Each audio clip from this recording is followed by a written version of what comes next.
A Conmebol divulgou nessa sexta-feira o anel de ouro de 18 quilates e 125 diamantes que será entregue para o melhor jogador da Libertadores 2022. São 5 jogadores concorrendo, 3 deles do Flamengo. Do Atlético, Vitor Roque, Davi Terãs. Do Flamengo, Everton Ribeiro, Arrascaeta e Pedro. Algo me diz que os que estão com maior chance de ganhar isso são o Arrascaeta e Pedro. O último jogo é muito importante para decidir isso, né? Mas, conversando inclusive com pessoas próximas à Conmebol, nos passaram que já só de sair essa notícia agora, muita gente está procurando e querendo comprar o anel, né, da Libertadores, que, como eu falei para vocês, tem aí o ouro 18 quilates e 125 diamantes, tá? Eu consegui apurar o preço desse anel, ele é avaliado então em $20 mil. Eles dizem que não vende, mas a gente sempre sabe que as coisas acabam aparecendo, né? Então $20 mil é o preço que está avaliado aí esse anel com 125 diamantes de 18 quilates. Bem, passar para vocês aqui uma informação importante, né, que o Dorival aí tá optando pelo Guilhermo Varela no time titular e colocar o Mateuzinho no meio de campo contra o Atlético Mineiro. Paparazzo, mas que loucura é essa? Então, muitos torcedores reclamando dessa questão aí dele testar, mas curioso. A gente vê muito torcedor também curioso em ver o Mateuzinho no meio de campo. Lembrando que diante do Atlético Mineiro, o João Gomes, né, será o único da equipe principal, a equipe das Copas, que vai jogar, porque ele foi suspenso, ele tá na bronca, tá chateado, a mãe também, né? Muitos ex-jogadores reclamando, muita gente reclamando da decisão do árbitro, né, do Braulio, e o João Gomes, então, joga contra o Galo e não joga contra o Corinthians na quarta-feira. Passar para vocês aqui, então, informação completa, né, com relação aí às mudanças no Flamengo, né? O Vitor Hugo e o Matheus França ganham aí mais uma oportunidade no time titular, né? E o João Gomes, como eu falei, também retorna aí porque ele está fora da Copa do Brasil. Então o Flamengo deve vir com Santos, Varela, Fabrício Bruno, que para mim era o meu titular, Pablo e Ayrton Lucas, João Gomes, Mateuzinho ao lado ali do João Gomes, Vitor Hugo como meia, né? O Dorival vendo ele como um meia armador, Marinho, tá? Na verdade, o Vitor Hugo faz meio que uma função ali, né, de um volante que também vai à frente, né?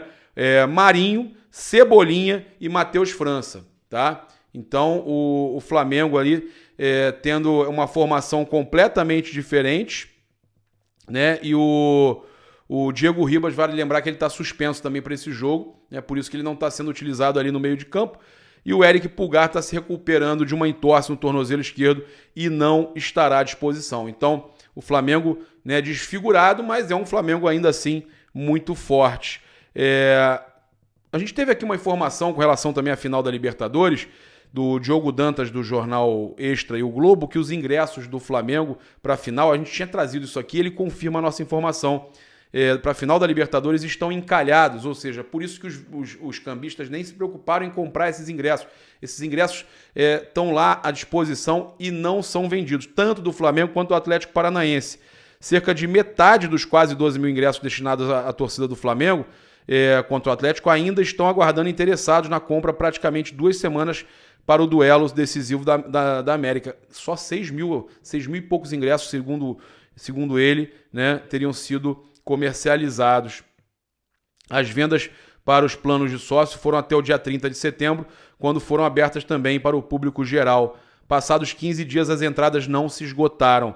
O Flamengo atribui a baixa procura ao valor caro das passagens para Guayaquil e a falta de hospedagem na cidade. O clube negociou com a empresa que administra os pacotes para a Conmebol uma redução do valor do serviço de hospitalidade, que envolve outro público e tratamento VIP no estádio e tudo mais. Eles estão tentando de tudo, né? A Conmebol também reduziu os valores dos ingressos, né, de R$200.100 para R$142.795 no setor da torcida dos clubes, e a entidade alega que a expectativa segue alta para a presença de 50 mil pessoas muito difícil, né? Difícil que eles estejam ainda, por mais que estejam otimistas, difícil que isso aconteça.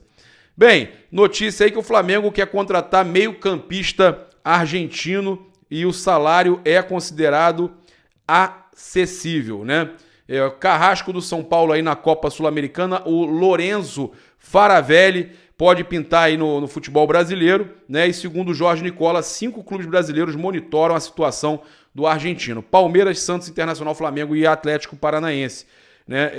É o jogador aí que a imprensa equatoriana afirma que o argentino tem salário de R$50 mil mensais, um valor bem acessível para os clubes do futebol brasileiro, e ele foi o Carrasco do São Paulo na Sul-Americana, lá pelo Independiente Del Valle, né? Então o Faravelli estaria aí sendo monitorado pelo Flamengo e outros clubes brasileiros. Ainda sobre o mercado da bola, o Mauro César Pereira, do grupo Jovem Pan, trouxe nessa sexta-feira a informação que o Marcelo Gadiardo, né, treinador do River Plate, não deve realmente continuar por lá. Ele também já tinha anunciado, né, a sua saída do River Plate ao final do ano.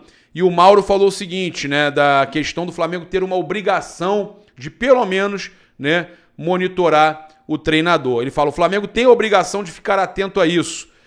Existem 2 situações nesse final de ano. A primeira é o Dorival fracassar nas finais de Copa do Brasil e Libertadores, batendo na madeira, sendo demitido ou não, tendo o contrato renovado. A outra é ele ganhar tudo e ser chamado para comandar a seleção brasileira. Então o Flamengo pode voltar a procurar um técnico em breve. Por isso, a diretoria deve procurar o Gadiardo, né? É preciso saber se ele tem interesse em continuar trabalhando na América do Sul. Para mim, ele é o melhor técnico trabalhando no continente, não vejo nenhum problema nisso. Mas e o Dorival? Se ele for chamado pela CBF, duvido que ele não converse. É do jogo e faz parte do mercado. Agora, sobre o Gadiardo, ele tem uma coisa em comum com o Jorge Jesus. É preciso entregar a chave do centro de treinamento para o homem. Ele manda em tudo. Eu acho isso bom, porque o Gadiardo é ótimo. Mas tem um salário altíssimo no River Plate e, outra coisa, né? Ele tem uma vontade de treinar uma equipe da Europa. Tá de olho lá no Barcelona. Então, eu acho que se ele sair do River, ou ele vai ter um salário muito alto numa equipe brasileira, ou ele vai para fora, tá? Ele que já ganhou, é um multicampeão, né?